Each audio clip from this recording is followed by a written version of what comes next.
All right, so hey, people of God, this is Rashana B back with On My Way Up movement, and I'm back with an awesome word. So, people of God, I wanted to talk about the phrase or the term humiliation ritual. Okay, I know that you are probably not, unfamiliar with this term. You probably heard of it. Shouts out to Iron in the Soul, but this is a thing that is. It goes without saying for a chosen one. This is like your school fee, as Joshua Selman says, that you have to pay before you step into your destiny or your greatness. And this is just basically a test. This is a test. This is something that humbles you. This is something that purges out your pride, your ego. This is something that really makes you see just how unremarkable you are and how in need of God you are. How you're nothing without God, apart from God. This is that ritual that basically purges you, and it humbles you. It brings you down to size. If you thought more higher than yourself than you ought, by the time you come out of that humiliation ritual, you won't. You will understand I'm nothing apart from God. And so this is something that you will find that a lot of greats in the Bible went through. David, when he was in the cave of Adullam, okay, this was a man that had been anointed to be king, and here it was, he was living in a cave like an animal. He was surrounded by other men who were considered rejects, who were indebted to society, who were criminals, and they actually, were drawn to David, circumvented David. All of these men were in a phase of humiliation. They were in a phase of shame, okay? They were in a place of defeat. And so they all get in this cave, and actually God brings them through the humiliation ritual, the process, okay, where they end up, David becomes a king, and they are employed by David and end up becoming mighty warriors, mighty men of valor. So, we talk about, how we have to go through that wilderness phase. Even Jesus went through a wilderness phase in his life, before he was able to enter into his destiny of crucifixion and resurrection and becoming who he was put here to be and do what it was, he was put here to do. And so all of us go through this. If you look at all of grace, if you look at the cloud of witnesses in Hebrew 11, all of them, Abraham, all of them went through phases. Moses went through phases of humiliation. And so these are oftentimes when you feel like you're at your worst, you're at your lowest, you're down really, really bad, and people are looking at you and are acknowledging that, okay? They're laughing, they're sneering, they're jeering about the fact that you're down bad. They're actually exploiting and taking advantage of the fact that you're down bad. This is why it's called the humiliation ritual. We know that the Israelites, plenty of times in the book of Deuteronomy, God is literally telling them, I'm testing you. I'm testing you to humble you, to see to it that you have faith, that you're brought out understanding that you're nothing apart from me, that everything that you step into after you successfully get through this phase comes from me. Okay, and so that's why this is like a school fee for all greats. Okay, and so like I said, you're going through this phase and you're looking at these situations you're in, and it's almost like you're at the mercy of your enemy. And that's because you're in your humiliation phase. You're in you're enduring your humiliation ritual. You are working for supervisors and managers. There are people who you're reaching out to for help. There are people who are looking at you and seeing your need, knowing that you're in need, knowing that you need help, and they're just making things so hard for you. Okay, they're making you miserable. They're talking down to you, and you don't understand why you keep doing this, why you keep going through this. I know I have worked jobs, and I have worked for managers and supervisors who just really made things so miserable for me, and it was because they understood that I needed my job. I'm a single mother, and I needed my job. And so I even had one who was upset because I wouldn't even go on a date with him, and this man made my work so much harder and heavier than everybody else's because he wanted to break me. And I saw how God delivered me out of this man's hand, and I no longer needed him. I remember one time there was a certain individual, I called for help one time, and I remember how she talked to me so bad, you guys, that I hung up the phone crying. And I said, God, please don't ever let me have to ask this person for help. And God has put me in a position to where I never have to ask for that kind of help.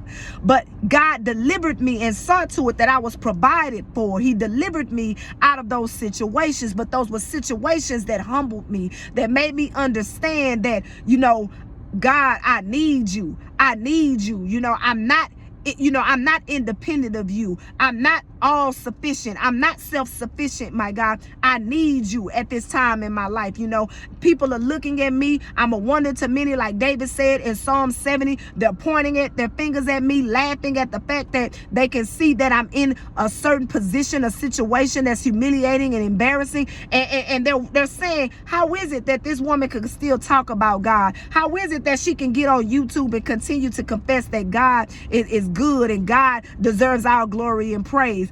At my job, they knew that I was a believer of Christ. They're wondering, how is it that she can still walk around here with a smile on her face and still walk around with her head up high? And it was because I understood that I was going through what I was going through, not because they were powerful, but because God was allowing this, and all I had to do was pass the test. And how you pass the test is that you don't allow yourself to become bitter, okay? And it's hard, okay? When you see people exploiting your weaknesses or taking, advantage of your vulnerabilities or your time of need, who are laughing at you when you're already not feeling too confident or too good about yourself, and they're laughing at it. They're basically, kicking you while you're down. And it's hard not to become, vengeful. It's hard not to become angry and find yourself embittered and enraged. But you have to pass the test like Joseph. Joseph was often in the hands of his enemies. He was in the hands of his brother. They threw him away like he was trash, like he was refused,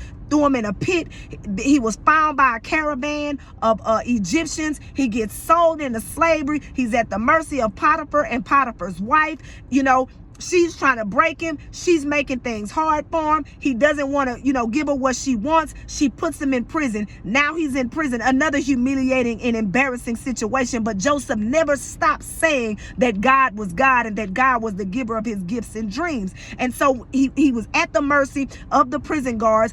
God delivered him out of that. And he went from a prisoner to a vice president overnight. He went through at least 13 years of the humiliation ritual. Now, I hope that that's not the case for you, that you don't have to endure a humiliation ritual for that long. But I understand that for much is given, much is required. And so God knew that Joseph was designed to be a vice president of a nation. He knew that Joseph was the one who was going to keep his people alive. And so he had to go through a lot more than most.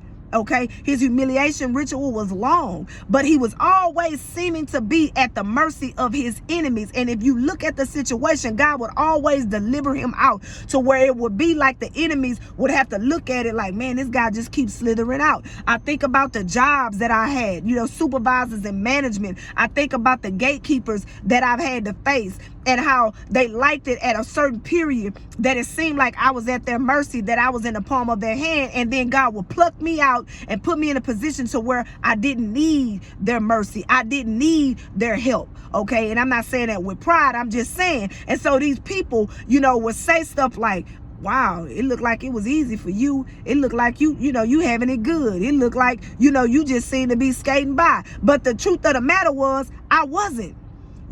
God will just see into it. He will pluck me out. And so some of you are in circumstances, situations, and you feel like you're at the mercy of a certain person. Please understand that that's not the case. You're going through a humiliation process, okay? Where God is purging you of vanity and ego and conceit and pride and arrogance and haughtiness, those things that will actually cause your destruction. He's humbling you. That's why it's called humiliation ritual, okay? That all the greats go through. I named several examples from the word of God that people had to go through this. I can honestly tell you that since I've been going through my humiliation ritual, I am nowhere near the woman that I was when I first started. I'm no longer as, prideful and haughty and conceited as I once was. Okay. But I had to go through some things. I had to be, in places where, I was a spectacle, where people were laughing. I was a joke. People were pointing their fingers. Ha, ha, ha. You talking about this God, and look at you down bad.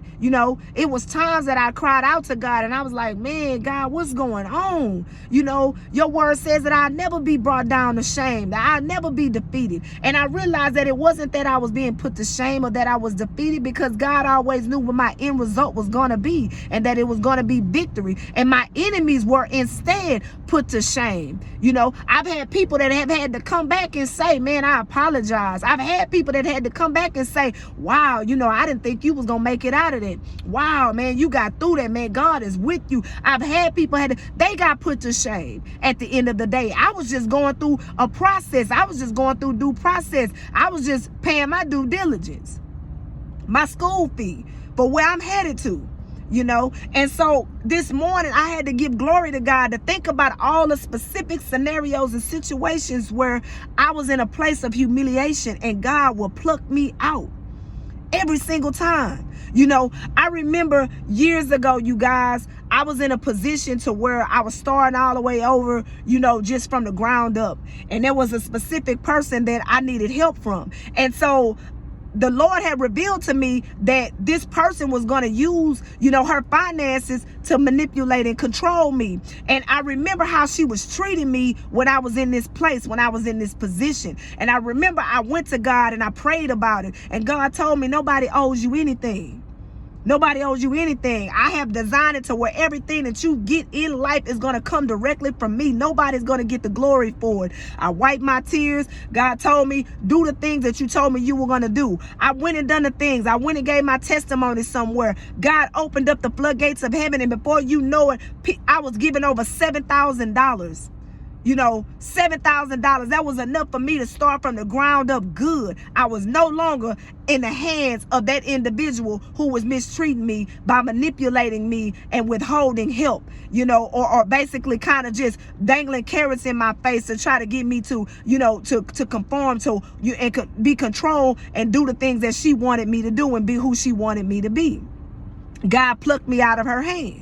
You know, I think about relationships that I've been in. You know, I've been in relationships. I've been in friendships with people who felt like I needed them. Okay. And they actually, you know, played on that and exploited that. And God showed them in his own way, whether it was through a breakthrough, whether it was through a job, whether it was through, you know, projects or you know, ventures I had going on. I don't need you like that. You know, God plucked me out of their hand.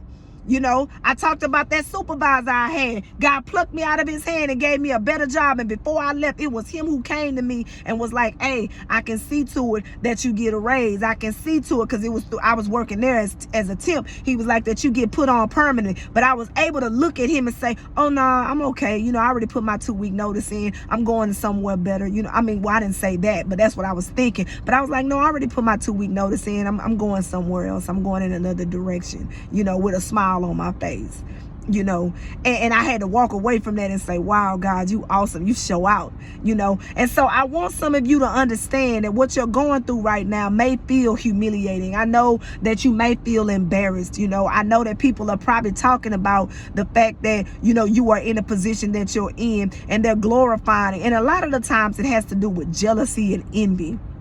People see things in you that you don't see in yourself. They know that there's something special, something uncanny about you, something unique about you. They're jealous of your confidence. They're jealous of the fact that you've decided not to just be mediocre, okay? That you're starting a business, that you have all these great ideas and you're creative and you're confident and you dress nice and you know what you know, it's things that seem to just come really easy, gifts and talents that just come easy. Like you make things look so good that are really not. And people envy that grace on your life. They envy whatever grace it is, special grace that God has given you, special anointing that God has given you. And so, you know, this is why they're laughing at you and you know, they're enjoying it. But what if I told you that's only temporary? That God is going to see to it that your enemies are put to shame. That God is going to deliver you out of their hand. God is going to deliver you out of that circumstance and situation. And God is going to elevate you above them like he did with Joseph and his brothers. And here is the thing. You went through that process. So when God elevates you, you don't mistreat them. That you don't, you know, go back and try to avenge yourself and say, aha, look at me now and look at you. This is why you're going through that process, because it's inevitable that you are going to a high place. And he needs to know that your heart is going to be right. So people of God, I hope that this word blessed you just as the revelation blessed me this morning. Please like, subscribe, share, comment. Tell me what you all think about my content, and I'll be back with another word.